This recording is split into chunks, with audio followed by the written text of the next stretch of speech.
আজি विशिष्ट सन्थ माने मत व्यक्त करिसंती जे ई खरस्रोता नदी कूलर जहल ग्राम रे हबाकू जाउची पंचकुंडीय वैदिक महायज्ञ। यज्ञ जदि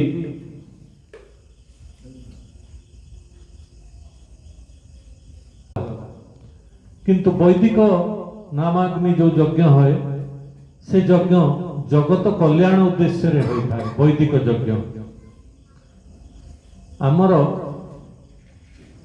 सनातन धर्म रे प्रत्येक विषय याज्ञिक पद्धति रे होता है। जन्म ठारू मृत्यु पर्यंत अंतुड़ीशालर निया ठारू आरंभ करी मरणर जुई पर्यंत सबु यज्ञ भली बा याज्ञिक पद्धति रे वेदी उपरर होम हो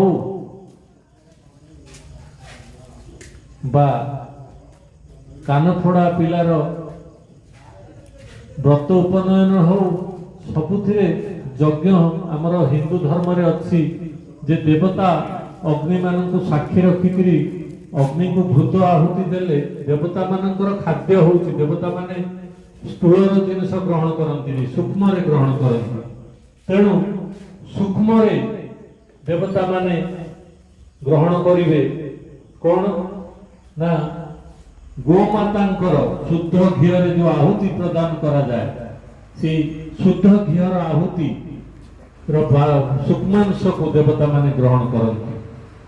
जो कि शास्त्र रे वर्णित अच्छी जे काले वर्ष तो पर्जन पृथ्वी शस्यशालिनी प्रजायं क्षोभरोहितं ब्राह्मणं सन्तु निर्भया।